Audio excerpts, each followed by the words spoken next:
There was once a hunter who lost his wife, but the wife did leave him a little daughter, and so he raised her.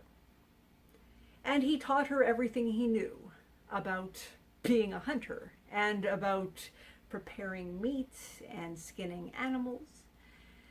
But he didn't teach her the things that her mother would have taught her if her mother had been alive.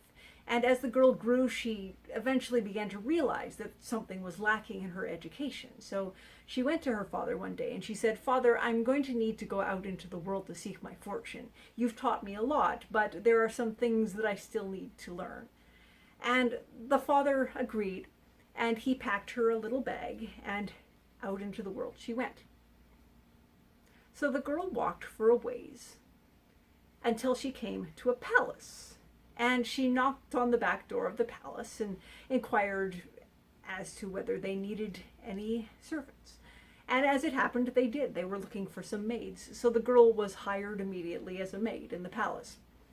And she knew absolutely nothing about the work, but she was a fast learner and she worked hard. And before long, she became one of the queen's favorite maids, which didn't make the other maids very happy. They'd been there for years, and suddenly this new girl had come in, and the queen loved her, and they couldn't really figure out why. So the maids got together, and they conspired and came up with a plan. And altogether they went to the queen, and they said to her, "Your Majesty, do you know what the new girl's been saying?" And the queen said, "No, what's she been saying?" "The new girl has been saying that she can spin a pound of flax in under 24 hours. "Really?" said the queen, and she called the girl to her. And she said, "Well, now I've been hearing that you've been bragging a little bit. And I do insist that people back up the claims they make. So I'm going to have to ask you to spin me a pound of flax. Now, you said you could do it in under 24 hours. That seems low, so I'm going to give you a little bit more time." Now, the girl had never spun before in her life. She didn't really know anything about spinning. She didn't understand it at all. She could gut a rabbit in under 30 seconds, but as for spinning, it was a foreign language to her. But she really respected the queen, and she didn't want to lose the queen's regard. So she decided to stall, and she said, "I'm going to need a room so that I can be completely alone by myself." And so the queen said, "That seems reasonable." And she took the girl and installed her in a room with a spinning wheel, and then she left. So the girl went over, and she did try. She kind of explored the spinning wheel, but she really couldn't figure out how it worked. This is something that you can't learn in a few seconds. So eventually she just gave up, and she sank down to the ground, and she began to cry.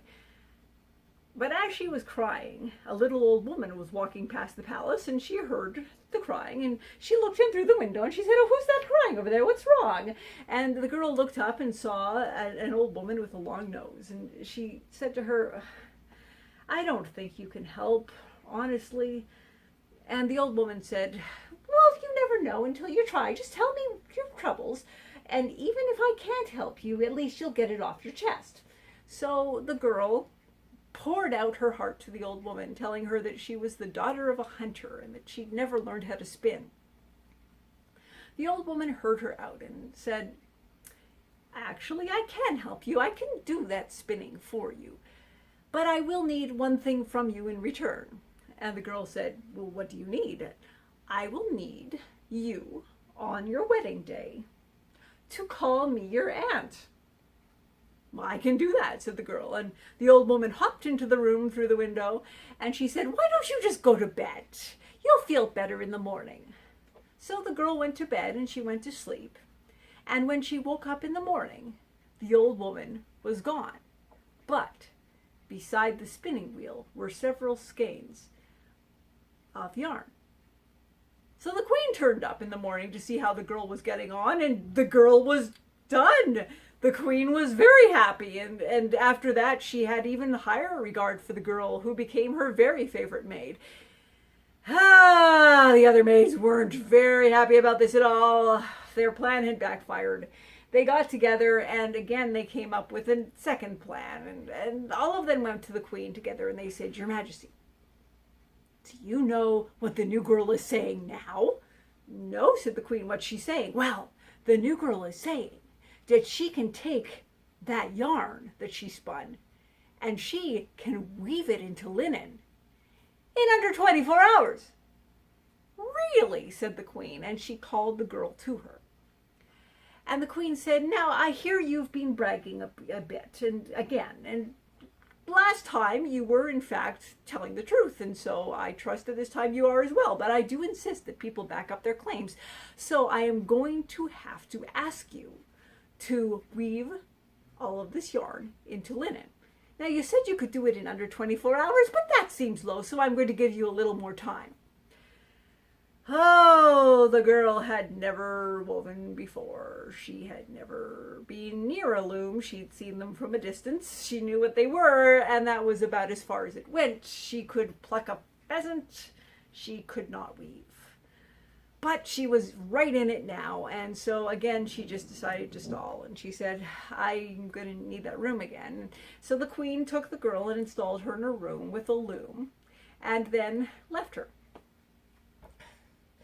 The girl tried. She did. She looked at the loom. She tried to figure out how it worked, and she did figure it out a little bit, but you can't learn to weave in half an hour. It's not possible. And so eventually the girl just admitted defeat. She sank down to the ground and she began to cry.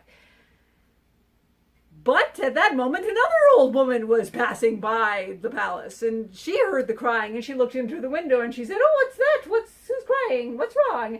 And the girl said, looked up, and she saw an old woman who was rather broad and wide, and the girl said,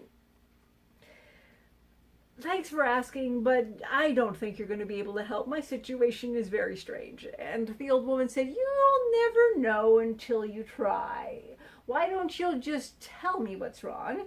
And even if I can't help you, you'll get it off your chest. So the girl told the old woman, she poured out her heart to her, told her how she was the daughter of a hunter and how she'd never learned how to weave. The old woman listened to all of this, and then she said, You know, I think I can help you. I can do that weaving for you. But I will need something from you in return. And the girl said, Right, what will you need? I will need you, on your wedding day, to call me your aunt. I can do that, said the girl. So the old woman hopped in through the window, and she said, Why don't you just go to bed? You'll feel a lot better in the morning. So the girl went to bed, and she went to sleep. And when she woke up in the morning, the old woman was gone. But beside the loom was a neatly folded pile of beautiful white linen. So the queen turned up to see how the girl was doing and found that once again she was done. And the queen was just extremely happy now. So happy, in fact, that the girl became more than her favorite maid. She became almost part of the family and got to know the rest of the queen's family a little bit better, including the queen's young son. The maids were not happy. Their plan was backfiring so badly. So they got together again, and they came up with a last-ditch, final try, and they all went to the queen together, and the maid said to the queen, Your Majesty, do you know what the new girl is saying now? And the queen said, No, what's she saying now?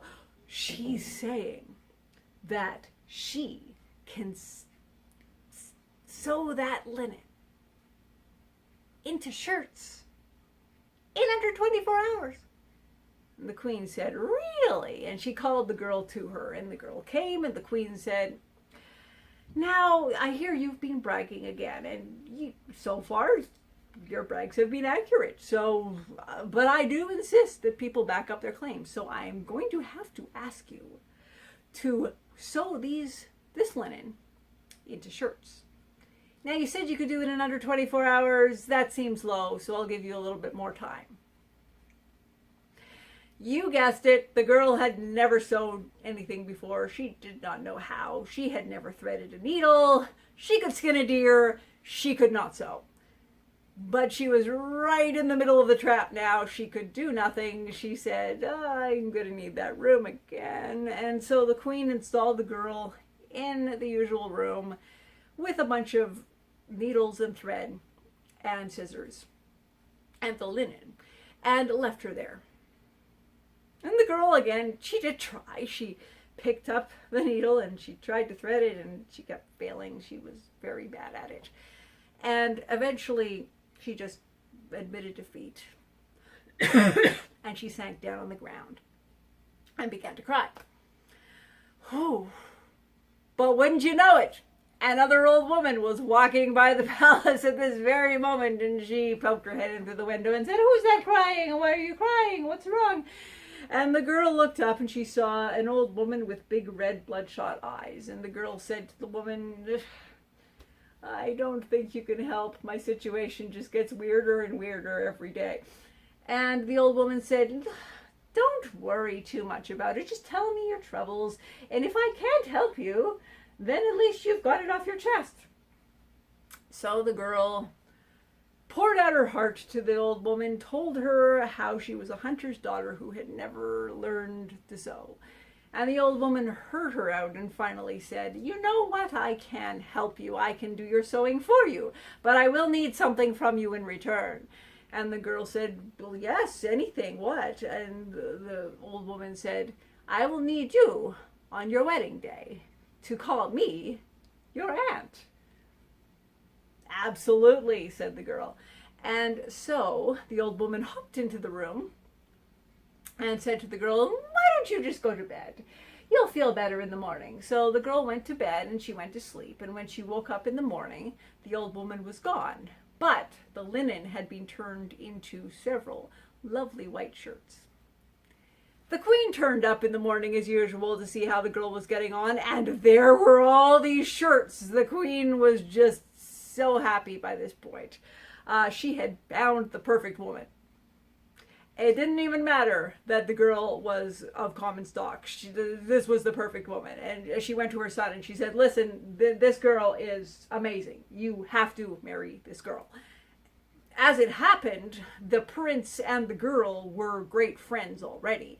And the prince was quite happy to hear that he might get to marry the girl. And when he did propose to her, the girl really wanted to say yes. She was really fond of the prince.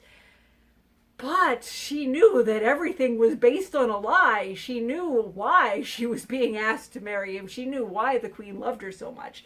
And she knew that she couldn't do any of the things that would have made her into the best wife ever, as the queen thought. She couldn't spin. She couldn't weave. She couldn't sew. But her fondness for the prince won out over her honesty, and she finally just said, "Yes, yes, I will marry you." And so the wedding was held.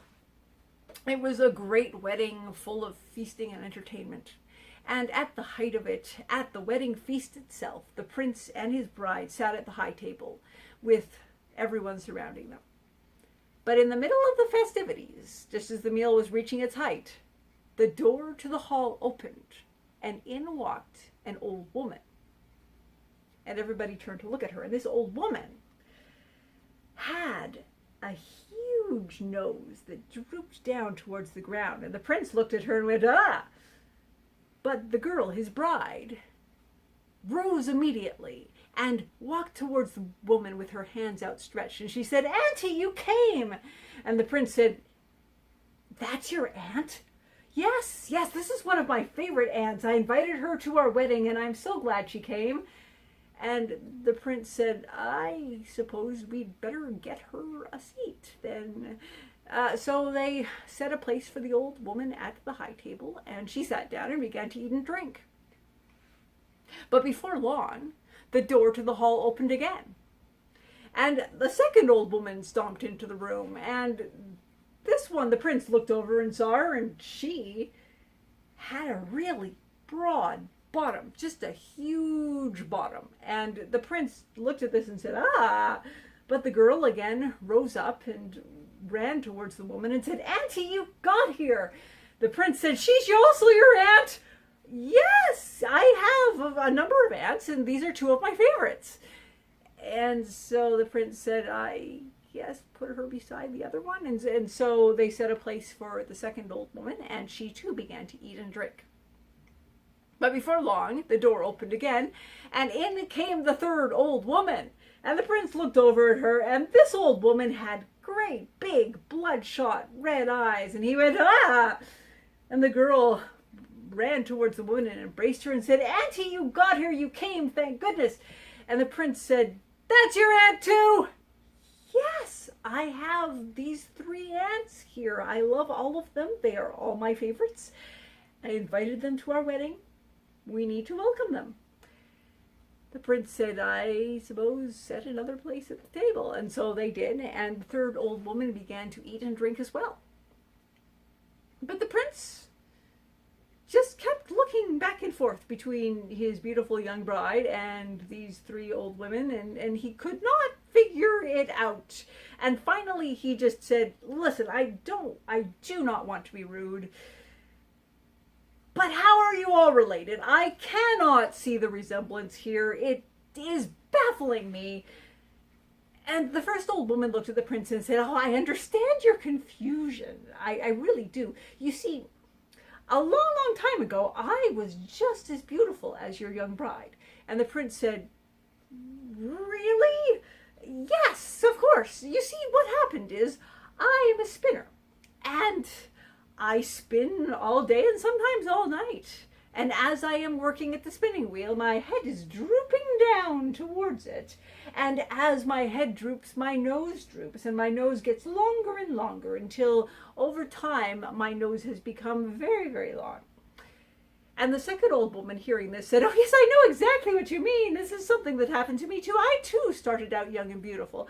But I am a weaver, and as I work at my weaving, I sit on a bench all day, and so my bottom has got bigger and bigger and more swollen until it is this giant thing. And the third old woman, listening to this, said, yes, that's exactly it. I too was that beautiful once upon a time, but I am a sewer, and as I sew, as I take my tiny little stitches, I stare at the sewing, and my eyes get bigger and redder and more bloodshot until they turn into these. The prince rose from his seat and he said, I'm making a declaration. I declare that my wife will never spin or weave or sew again in her entire life. The queen was not very happy to hear this. But the bride very secretly was. And the prince's word came true. The girl never did, again in her life, have to spin or weave or sew. And she lived with her husband happily ever after.